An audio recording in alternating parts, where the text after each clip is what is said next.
In today's video, we will be going over values and types, unary operators, and hoisting. To begin, we'll go over values and types.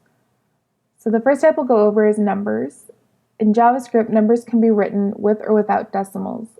Unlike other programming languages, you do not need to specify the number types as being an int or a double.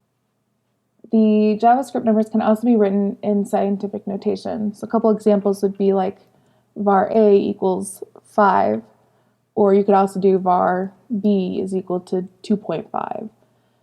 And then var c could equal something like 12e5 for scientific. The next type we'll be going over is unique numbers. So JavaScript can handle unique numbers including infinity and negative infinity. When using infinity or negative infinity, JavaScript will tell you if the number you're trying to calculate is larger than the largest number that is allowed within JavaScript. An infinity or negative infinity will be generated if you are dividing your variables by 0. So for example, if you did var d is equal to 1 divided by 0, you would get infinity. Or var e is negative 1 over 0 would give you a negative infinity. You can also run a while loop.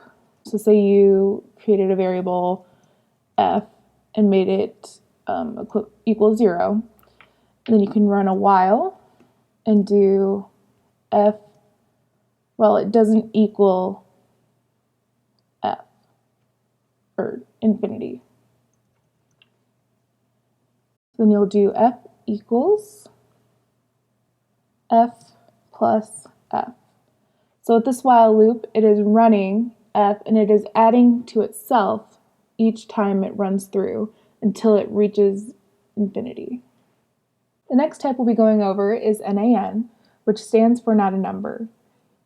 So if you were to go in and make a variable called g and assign it to, say, 25 divided by string, it would throw a not a number.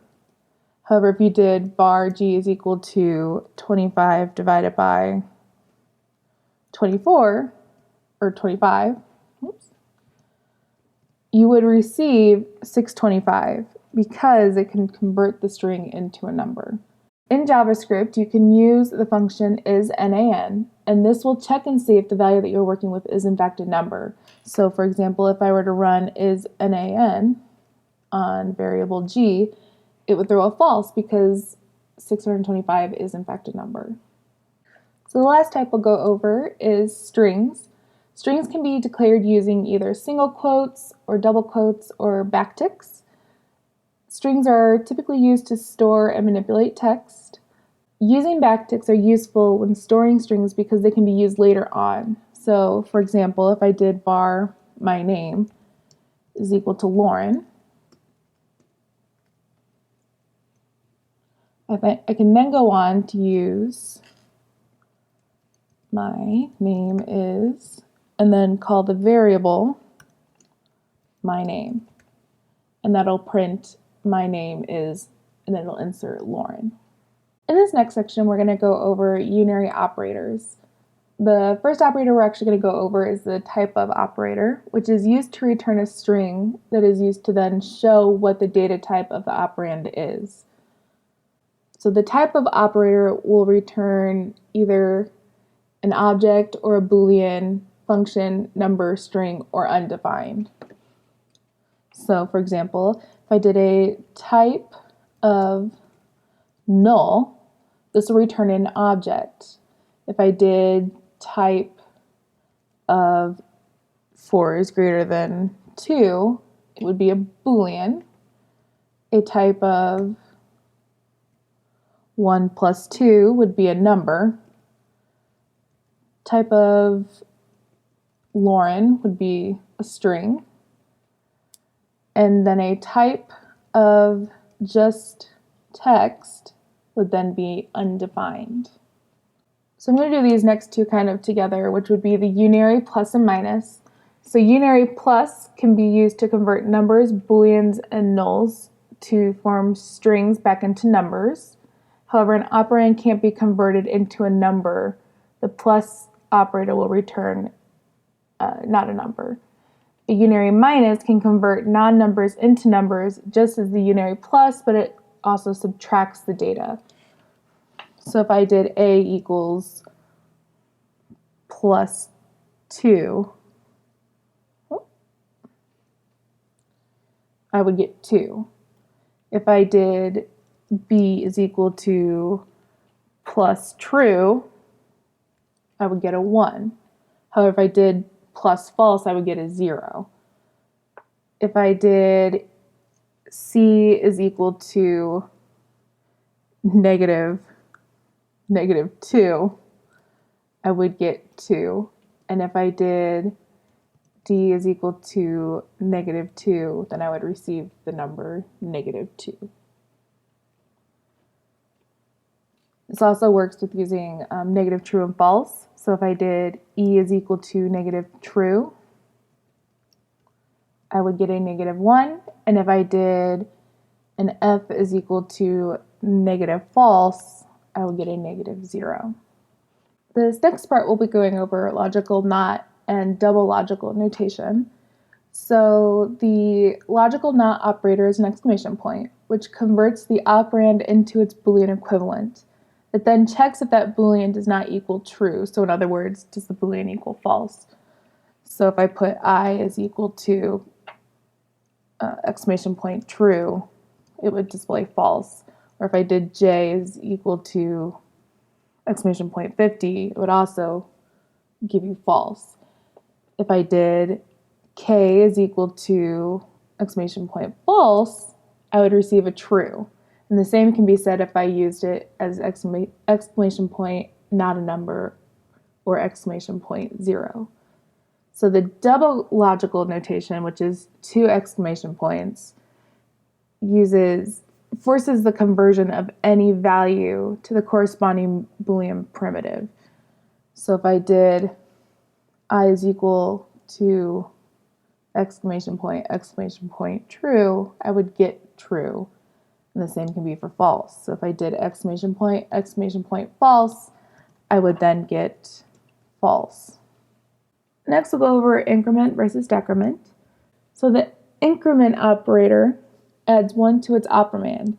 It can be used either as a pre-increment or a post-increment. And so what I mean by this is that you can make, we'll say P equals 2, and then we'll make Q equal to P plus plus.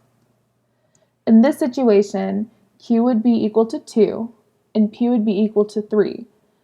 So it goes through and it makes Q equal to the value of P and then increments P, meaning that Q would be less than P. However, if we used the pre-increment and we did P is equal to 2, we'll just restate it, and then R is equal to plus plus P, then we would get R equal to 3 and P equal to 3. So this sets the value of R before it adds 1 to P, making P and R equivalent. And so the same can be done with the decrement, which subtracts 1 from the operand and can be used as both a pre- and post-decrement operator. So if I go through here and do S is equal to 2, and I did S is equal to S minus minus, then I would get S still equals 2. Because S is set to the initial value before it is incremented.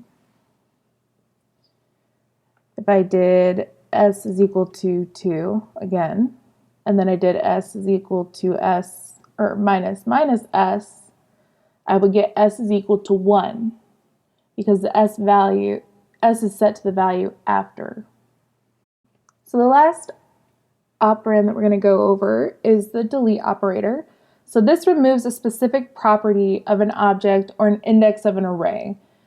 If the value is successfully deleted, or if the property never existed to begin with, it'll return true. However, if it can't delete a property, it will return a false. So say I have var u is equal to 1, and I say delete u.